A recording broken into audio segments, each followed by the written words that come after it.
Hi, welcome to Awakening Soul Truth. I'm Allison Ledbetter, and this is Robbie Short. And we are meditation teachers, Reiki masters, and she is a yogi, and I am a medium. And we have really deep conversations about spiritual topics, and we're here to help you awaken.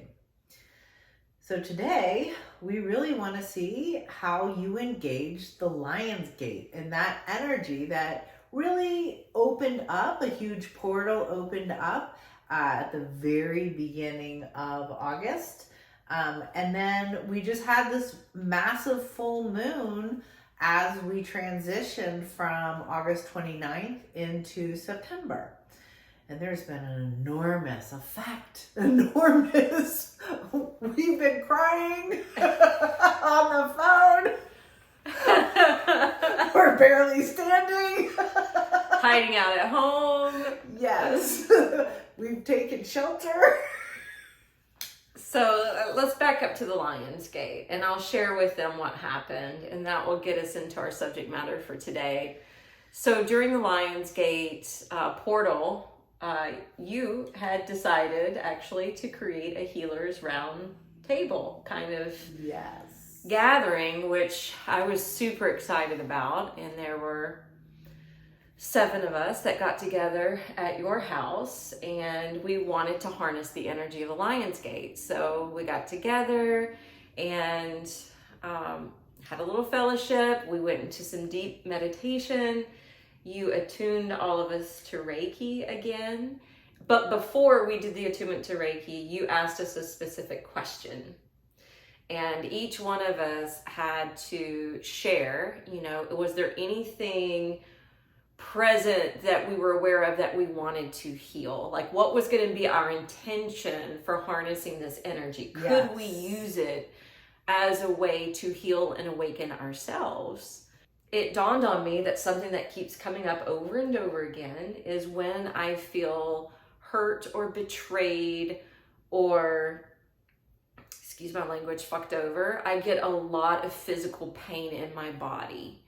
And it usually shows up directly behind my heart, like I'm being stabbed in the back, or it shows up in my lumbar area. Yeah. And I know it is steeped in energy and emotion because it's always linked to an event, a stressful situation.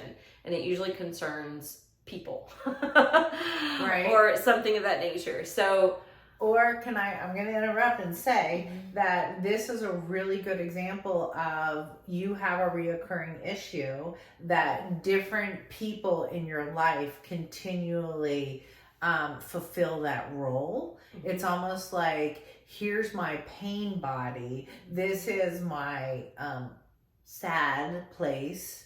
And then people then actually step into that. And that dynamic is prevalent in everybody, that we have a pain body and we have a reoccurring issue. Yeah. Right? So I knew this was a reoccurring thing, so I thought, I'm going to go with that.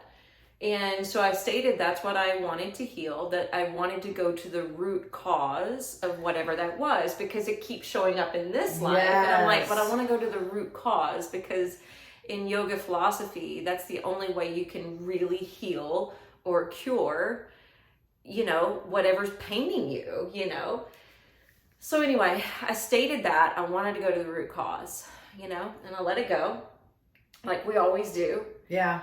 And you have to let it go. But you will get answers. This is a really important thing to remember. When you sincerely ask God something, ask your heart, you always get an answer. The answer will always be revealed. You don't need, a psychic or somebody. You will have the answer revealed. So last week, when the full moon, the full super moon, blue moon, all of it came about at the end of August. And remember, full moons are a culmination. Yeah. And they highlight things in your awareness that are needing to be healed or needing to be approached or confronted or acknowledged somehow. What started happening to me last week when I would see myself in the mirror, and it was, I think, one of our videos, actually, I was reviewing one of our videos and seeing myself on film, I was getting these glimpses of my body being torn apart, like tortured, pulled apart. Finally got to chit chat on the phone, and I can't remember what it was that we were talking about that spawned me to say, hey, Allison, I keep getting this vision that my body is being torn. Yeah. And then as soon as I told you, you saw it.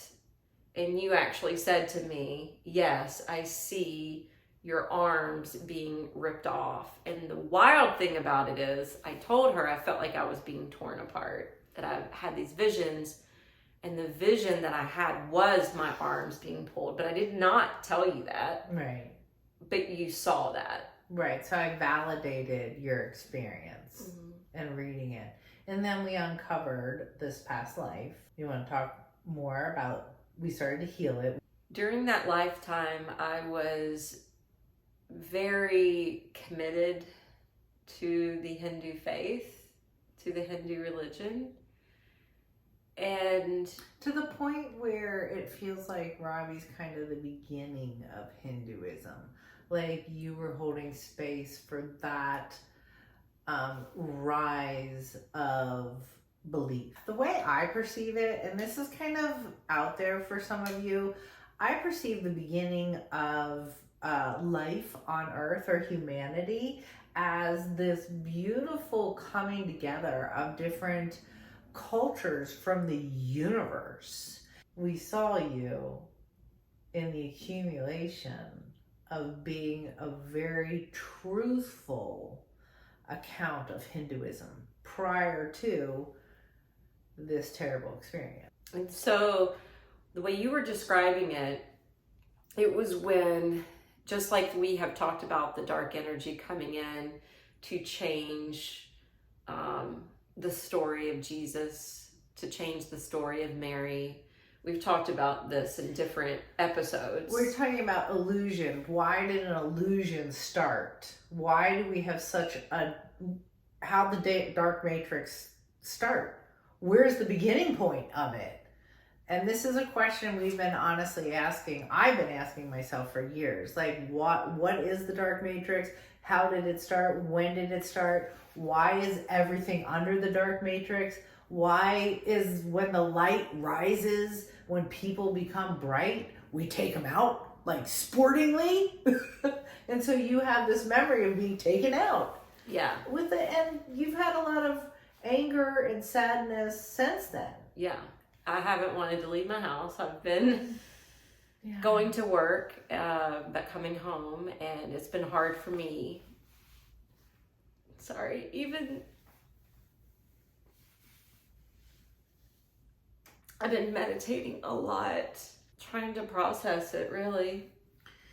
So this is a really good example of somebody having this past life soul trauma. And it's been really hard because such beauty got taken away. And you've been holding that pain in your body. And so, or actually the soul's been holding the pain in the body, which circles all the way back to you having this lifetime of being stabbed in the back, or this core memory of being betrayed. And I think if we all look at it, there's betrayal. And this is what we've set off to heal. It's what I've set off to heal. For some reason, it is my mission in life. You're one of the key players in healing this. One thing I want to make really, really clear to people is, as the dark matrix, it's my belief and understanding the dark matrix on so many different fronts has been taken out, healed, removed. And we're going to go through a series of why I believe that, and we're going to discuss them. The biggest takeaway from today is, if you remember your past life and you're feeling an enormous amount of trauma or betrayal and being overwhelmed, please try to remember to surrender it to the divine, to let it go, to know that there's not a lot to do now except for to step into the light, to say I forgive, whatever. That's what I was doing. I was doing a lot of forgiveness work. My Yes. meditations were a lot of forgiveness and realizing that it's not who I am now, even though it plays a part in who I am now. Yeah. I can definitely see a link and a connection, because even just the lineage I chose to teach yoga in is by Paramahansa Yogananda, who is one of the yogis that would get visions of Jesus, that his whole purpose was to bring yoga to the West, to allow people to realize that true early Christianity is really no different than early original Hinduism. Absolutely. That the energy of those two religions are actually the same, even though the appearances are different. Mm-hmm. And just like the dark forces or matrix came in to distort Christianity, the same thing happened to Hinduism. And every time there's been a major push for light to come onto this planet, it's been attacked and taken down. And it's been a theme over and over again. So the good news is you are seeing a tremendous new place of beauty. Yes? Mm-hmm. And I'm going to India in a couple months. And I'm going to Rishikesh, and it's one of the most spiritual places in India. So I'm super excited to go there now with a new, fresh lens. Now I feel like it'll be a whole new experience or pilgrimage for me. Can I ask, is it new also because you're having full body memories of the truth about Hinduism? I mean, I think that's what I'm hopeful to see. So she just went through this healing last Friday, and you're still processing it. Mm-hmm. And I think there's going to be at the other end of this some tremendous remembering when you go there. Well, I certainly hope so. And remembering of the joy, remembering of the true divinity in it. Yeah. So stay tuned, because we are now going to go through every way that we've seen the dark matrix and how we've taken it down. And this is something this is actually one of the reasons we started the show, but we didn't feel safe enough to really talk about it. So in the beginning, when I kept hinting around, oh, we're going to get really woo-woo, Yeah. That's where we're going now. We couldn't get really woo-woo because there was danger in it. You can get taken out.